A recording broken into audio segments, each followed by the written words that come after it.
Let's state our theorem. A square matrix is invertible if and only if it is row equivalent to the identity matrix I.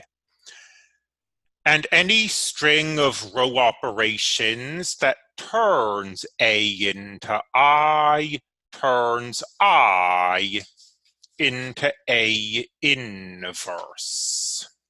Sorry, I started turning the page a little soon there. So we're going to prove this. You see the remains of a failed proof. Proof. Let's start by showing that being invertible implies being row equivalent to the identity matrix. There are a few different ways we could go about this. Let's just pick one. The homogeneous equation AX equals 0 has a unique, that is to say, it has only the trivial solution. That's because if A is invertible, AX equals anything has a unique solution. Multiply both sides of the equation by A inverse. On the left, cancellation. On the right, any matrix times a zero vector is 0. So we just solve for X, and here it is. So every variable is basic.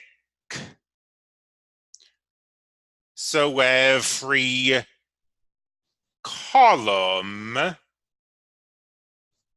is a pivot.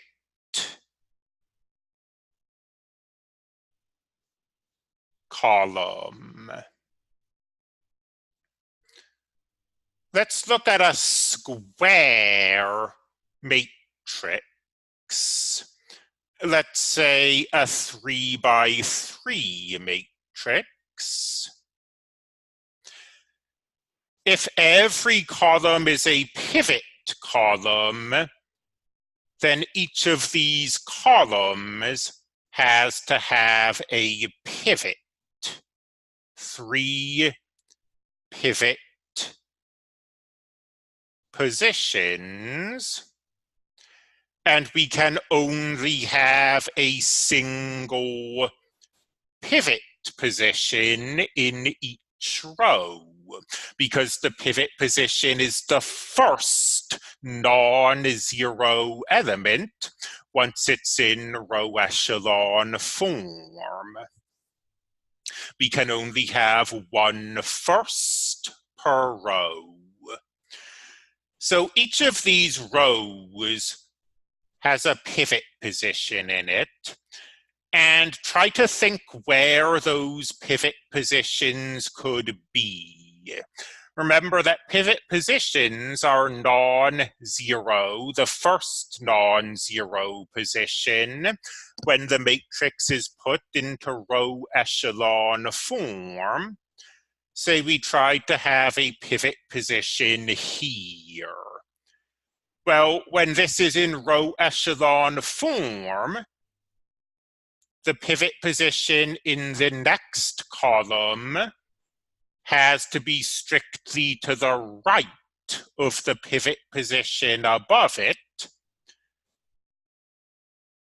So it would have to be here. And then the pivot position in the third row has to be strictly to the right of the pivot position above it. And there isn't any place to the right of this for it to be. The only way we can fit 3 pivot positions is if they're on the diagonal. So non-zero element, non-zero element, non-zero element. And after we perform Gauss-Jordan elimination, all those non-zero elements will in fact be 1. Having 1s in the pivot positions is a part of that process. Being in row echelon form will give us 0s under the pivot positions. Being in reduced row echelon form will give us 0s above the pivot positions. So once we're in reduced row echelon form, the only way we can look is this. And this is the identity matrix. Now let's go the other way. Let's assume that A is row equivalent to I,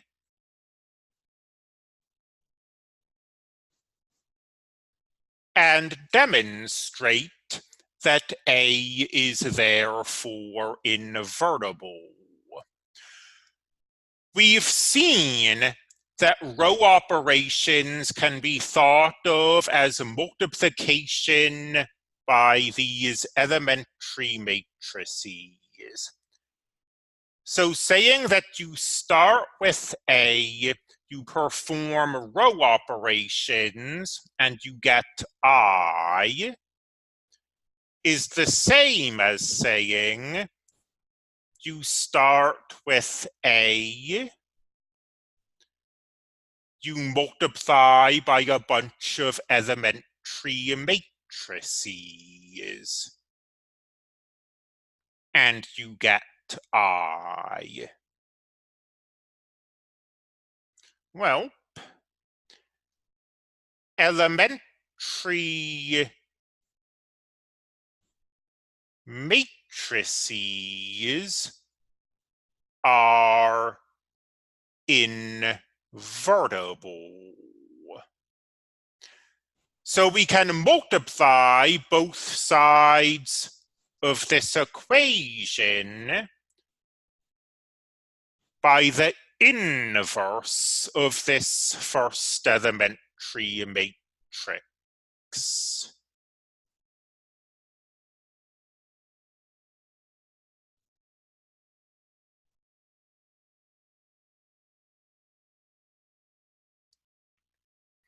Remember that multiplying by I is like multiplying by 1. So when we multiply on the right by this inverse matrix, we just get the inverse matrix. On the left, those go away. They turn into I. And we repeat the process. We'll multiply by the inverse of the next matrix.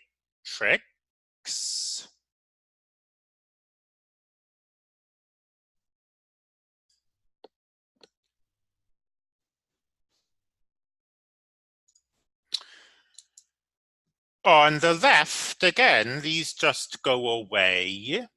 Their product is I. And we can keep doing this until we find that A is E sub 1 inverse times E sub 2 inverse to e sub n minus 1 inverse up to e sub n inverse. Each of these matrices is invertible. Remember that if a matrix has an inverse, then the inverse of the inverse is just the original matrix. So inverses are themselves invertible. And the product of invertible matrices is invertible. So A is the product of invertible matrices, ergo A is invertible. Not only that, we have a theorem telling us what the inverse is. It says that the inverse of a product is the product of the inverses written in reverse order. So to take the inverse of this product, we take the inverses of each factor of the product and multiply them in reverse order, like so. Well, as we've said, the inverse of an inverse is just the original matrix. So A equals E sub n times E sub n minus 1 up to E1. And again, the identity matrix acts like 1. If we want to multiply by the identity matrix, we can. It doesn't do anything. So what do we see here? We see the identity matrix multiplied by a bunch of elementary matrices. So we see the identity matrix with row operations being performed on it. And in fact, we see the exact same row operations that we performed on A. So not only does the inverse exist, we know what the inverse is. It's gotten by taking the identity matrix and performing elementary row operations on it. The same elementary row operations that turned A into I, which is exactly what our theorem says.